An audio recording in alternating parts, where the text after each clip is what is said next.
I want you to know that I want to love, honor, and respect your growing boundaries. You know, as a young teenage lady, a young adult, I'm excited to honor and respect your boundaries. You know, to a degree, because I said sometimes I feel like you would rather, you would rather live with somebody else. I said I get the feeling that, just our presence annoys you sometimes, and that I want to love and honor and respect your boundaries given, appropriately,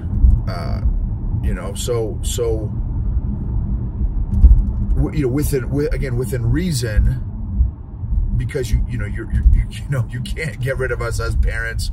We're always going to be your parents, regardless of how much you love us or don't love us at the time. And so anyway, but I do want to honor and respect your boundaries.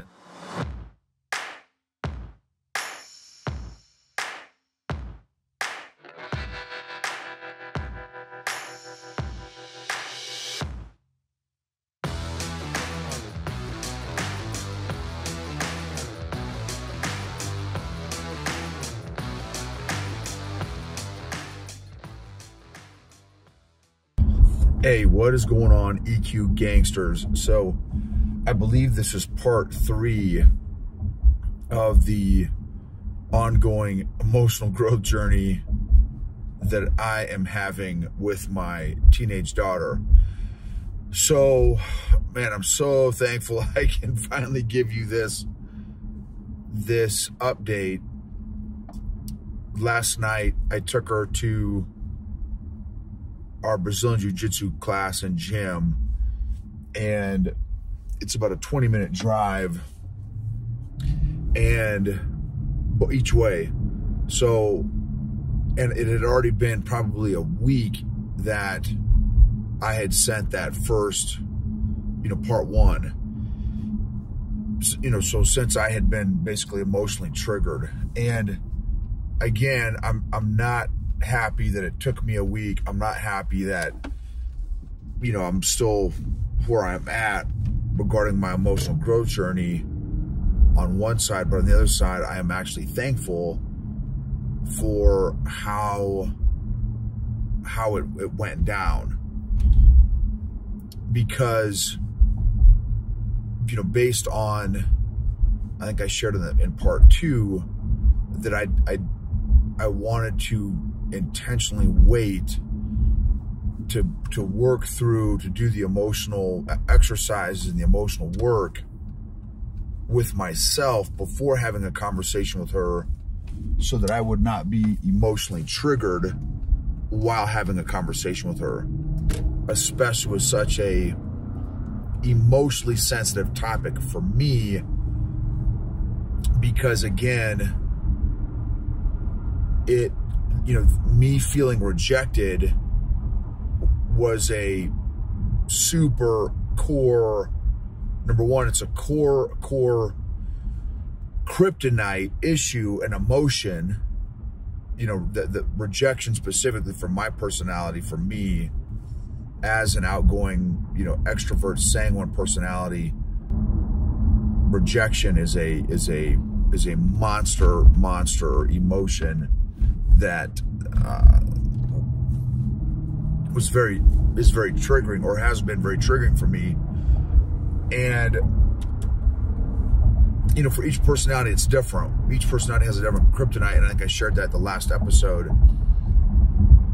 And the other thing is, because it was such a deep emotional wound that clearly I am still healing and working on, and asking God to work on and heal in me as well, I just did not want to have that conversation going in partly emotionally cocked, and boom, I get triggered all over again, and get angry, and that, because that's not gonna be productive at all, or healing, or helpful for me or for my daughter. And so it took me a week, so a lot longer than what I had hoped for. I'm hoping to be able to have these conversations with her immediately rather than waiting a week. But again, I'm glad that, you know, I've just accepted, okay, it is what it is. I'm at where I'm at, and I just need to take the necessary time. And I'm so thankful because I had the conversation with her last night. And here's the other thing, another epiphany that I had. One of the other challenges is, you know, again, being the phase that she's at right now, it's almost like now this is my story and this is my feeling. So, and I don't know if she's even aware enough emotionally to identify or express this herself, but how it feels to me is that, you know, every time she sees me, and, you know, even my wife too, or many of the times, maybe not every time, but many of the times, she is already halfway emotionally triggered just from interacting with her parents. That's the phase that she's at. That just, you know, we're not, you know, the whole parents are not in the cool phase, you know, kind of thing. And that everything we do is annoying and everything we say is annoying. And I told her that. I said, you know, and so I said, look, and I apologized to her. So I said, look, you know, I'm sorry for taking a week to share this with you. I said, and I want to give you the background on why I did, not as a justification or an excuse, just so you understand where I'm at in my own emotional growth journey. And so I said, I want to apologize to you. I'm sorry for, you know, not being emotionally available for you and emotionally cutting you off and emotionally ghosting you for the past week. And you know, so I said, you know, it's the whole RFR, repentance, forgiveness, restoration process that we got from Parenting Made Practical, which is an amazing parenting system. If you go to parentingmadepractical.com, and like any parenting skinny, right? Use the grocery store method. If you check it out, hey, I like this stuff. This stuff's great. This stuff I leave on the shelf. Okay, great. Leave on the shelf, whatever. But I tell you, they have some amazing skinny. And again, some stuff we didn't do or whatever, but again, it's awesome. Parentingmadepractical.com. And so that they're the ones where we learn the whole repentance, forgiveness, restoration in relationships, which I think is genius. And many folks don't do that. They may do one part of it, but not all 3 steps. So then I said, okay, so once I repented, I said, I'm sorry for doing that. Then I asked her, you know, will you forgive me? And then I shut up and waited for her to respond. And she said, you know, yes. And then I said, okay, so now going forward here, you know, just here are some things that I'm working on. And then there's a couple things too that you need to work on as well. You know, because I also have boundaries. I said, now listen, I want you to know that I want to love, honor, and respect your growing boundaries. You know, as a young teenage lady, a young adult, I'm excited to honor and respect your boundaries. You know, to a degree, because I said sometimes I feel like you would rather live with somebody else. I said I get the feeling that, you know, just our presence annoys you sometimes, and that, you know, for me, here's the big thing that really was upsetting for her is because I love my daughter and always have loved my daughter, and she's at this new phase, I love asking her questions because I want to learn about her. I want to discover her. I want to help her discover herself. And what I discovered was that me asking so many questions absolutely annoys her and upsets her. And so, you know, she said, you just asked me too many questions. You know, that really upsets me. And I said, okay, do you know why I ask you the, you know, questions? And she says, no. And I said, okay, well, it's because I love you and because I am interested in what you're interested in, and I want to be more interested in what you're interested in. So I love asking you questions to learn about the stuff that you're into. I said, but also if you have question boundaries and there's a certain amount of questions that just sets you over the edge, then I want to honor that boundary too. So I want to respect and honor what your boundaries are to certain degrees, right? Because we're your parents, whether you like us or not right now. You know, I'm not leaving my own house just because you get annoyed just looking at me or whatever. So, you know, sorry guys, if you're watching on YouTube, my camera just fell. So I can't, there are certain things that I can't do, right? So I want to love and honor and respect your boundaries given, you know, appropriately, you know, so, you know, within reason, because you can't get rid of us as parents. We're always going to be your parents, regardless of how much you love us or don't love us at the time. And so anyway, but I do want to honor and respect your boundaries. And so then the other thing I said, look, I said, the impression I get, the vibe I get, the feeling I get is that a couple things. When I ask you questions, it upsets you, it frustrates you, it annoys you. And I also feel like sometimes when I ask you questions, you have an expectation that I'm supposed to know the answer. Well, she's really into theater. She does a lot of theater stuff. And I did one play in high school and that was it. So I don't know theater stuff. It's not my jam. I don't know about it. So the only way for me to learn about it is by asking you questions. I mean, I can research it on my own, but it's fun to ask you questions more than just researching it by myself. And so, you know, if, you know, I don't want to be disrespected either. So, you know, that's not an appropriate response. If I ask you a question about theater and, you know, you immediately get upset because I'm asking you a question, or you think, or you have an expectation that I should know the answer, and you treat me like, you know, like an idiot, that is, you know, with your body language, that's not acceptable. That's not appropriate. And so,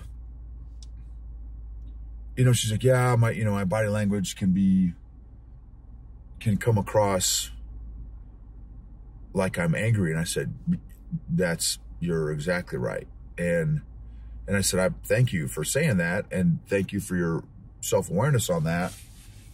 You know, that is not, again, that's not appropriate or acceptable going forward. So I need you to actively work on that. But again, I said, if my questions annoy you, I will just limit my questions. I said, but I need to know what's the number of questions, because like I am a question asking machine. And so, I mean, I can ask her 15, 20 questions a day and not even blink. And because I'm trying to connect with her, and I'm trying to, you know, again, learn and discover what she's into and learn about the stuff that she's doing.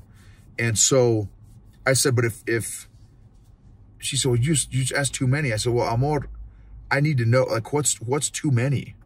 I don't know what too many is. Is too many 5? Is too many 10? Is it 7? You know?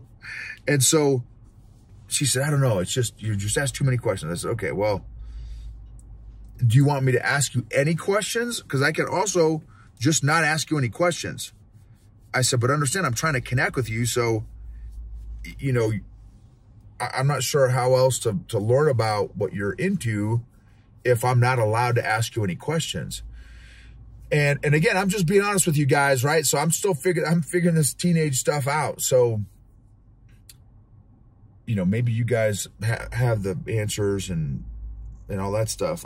I'm still working through this. So I said, okay, look, for the meantime, I will be on a 3-question-a-day probation. and you let me know if that's too much, if that's fine, if that's, you know, if I can ask you some more questions. But, you know, because again, I don't want to ask you, I don't want to upset you and frustrate you every day because I'm asking you questions. Okay, so that was that. Then I also shared, you know, just the other thing, just when you respond the way you do, that, you know, it triggered me emotionally.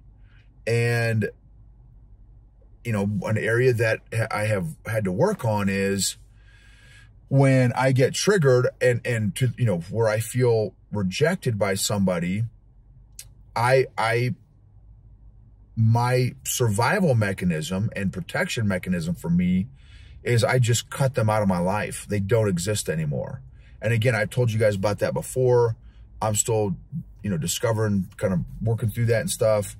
And it's just, and the other thing is the reason it hit so hard is because I had so many worth and value issues where I didn't think I had any worth. I didn't think I had any value. I thought I was worthless and useless and that kind of thing. That emotion is the no worth, no value and stuff is connected to the emotion of rejection. So it's a very deep injury and wound. And again, I had that, I struggled with that for probably 2 decades at least. So it's not a small, minor detail, you know, small, minor emotional injury. You know, it's a significant emotional wound that clearly I still have work to do in that area. Otherwise, I wouldn't be getting triggered by it still. And so now, thankfully, it's not near to what it was. You know, if someone looked at me sideways, I thought, oh my gosh, they think I'm worthless. They think I'm useless. Thank God I'm not there anymore. So I haven't been triggered like this, about this in a long time. So I definitely have made some progress in this area. But, you know, I told her, I said, look, but I'm still working on this. And, you know, it's not your fault. It's not your fault that this is one of the things I'm working on. It's not your fault that it's taken me a week to have this conversation with you.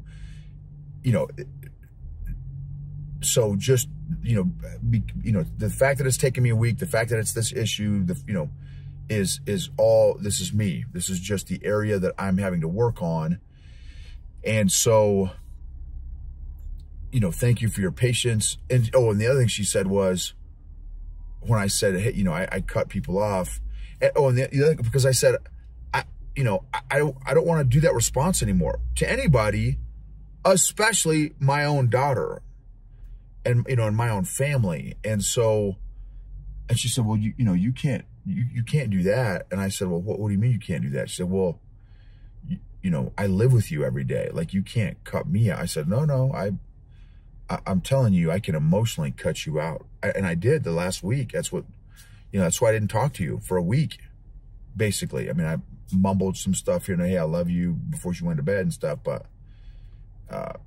you know, I said, absolutely, I can cut you out of my life emotionally, which again it's it's a survival mechanism. It's a protection mechanism of my own heart, but it's absolutely not appropriate at my age as an adult for you or anybody, for me to treat anybody that way.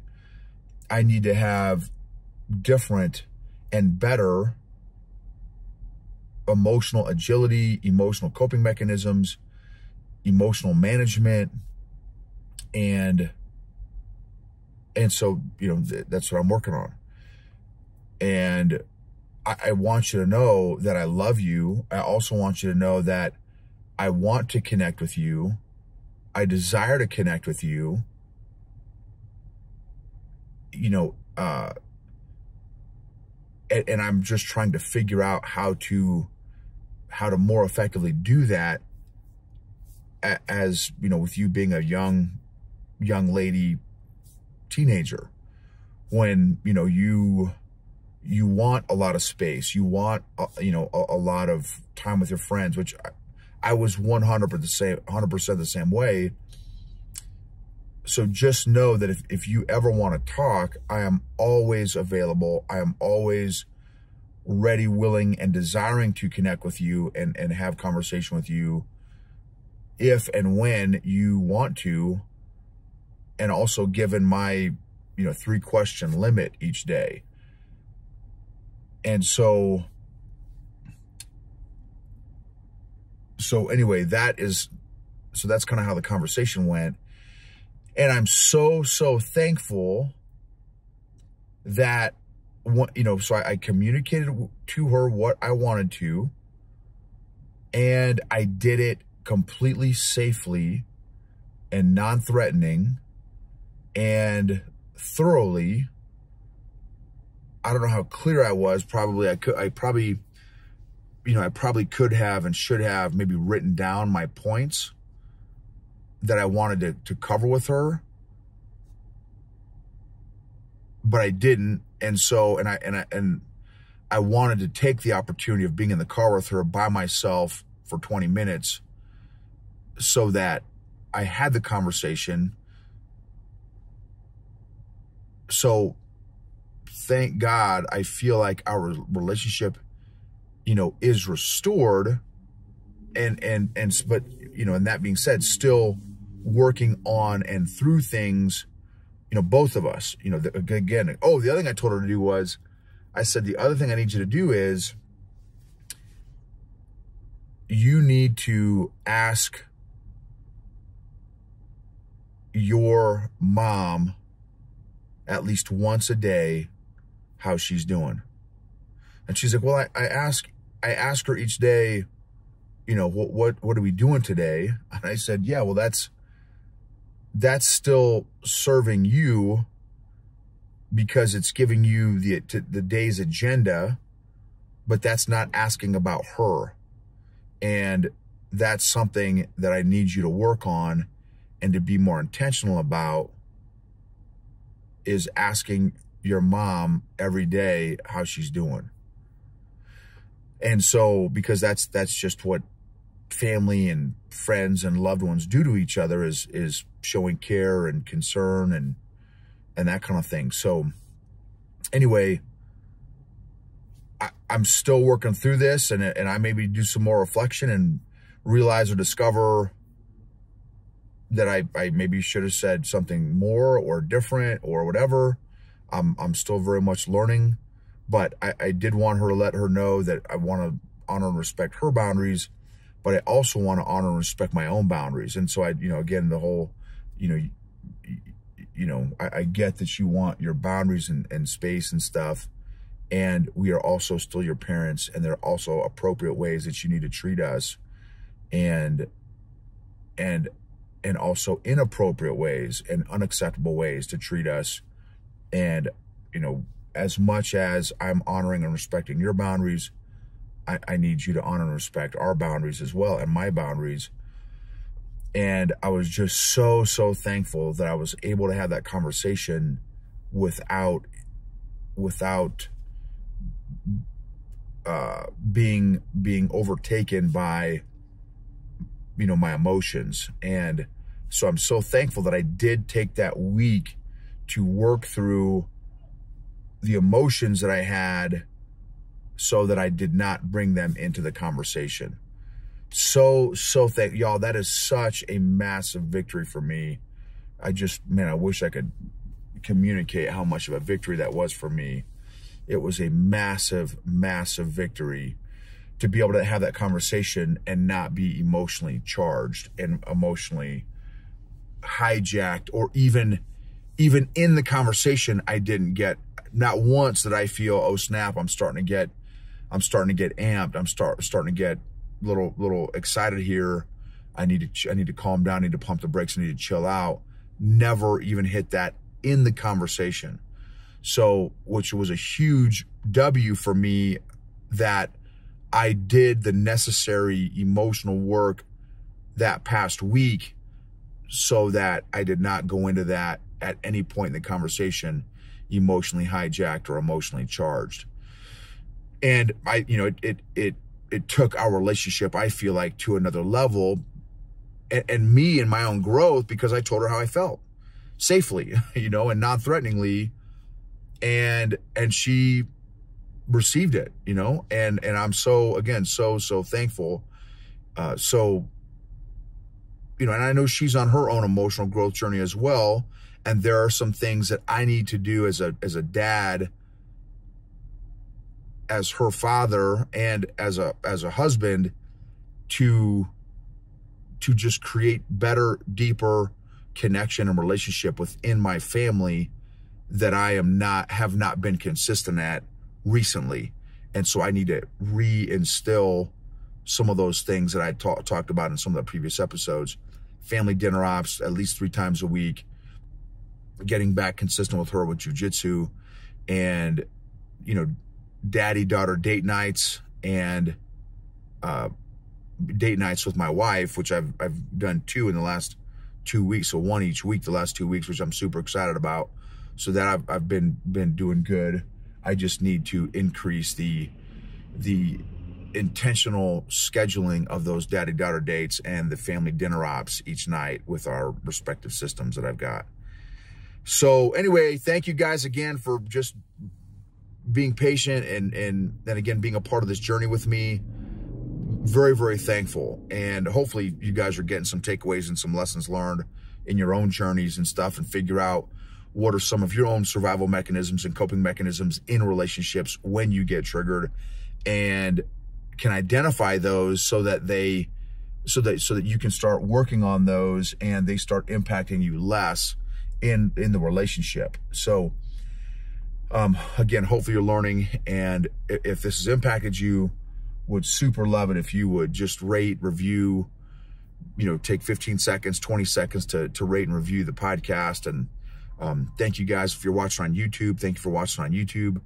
And if you find value in any of these, again, subscribe, share, and I just pray that you guys have the most fulfilling, productive relationships possible, professionally and personally, as a result of you taking ownership of your own emotional growth journey and beginning and continuing a consistent emotional fitness program. Emotionally healthy leaders help heal other people emotionally.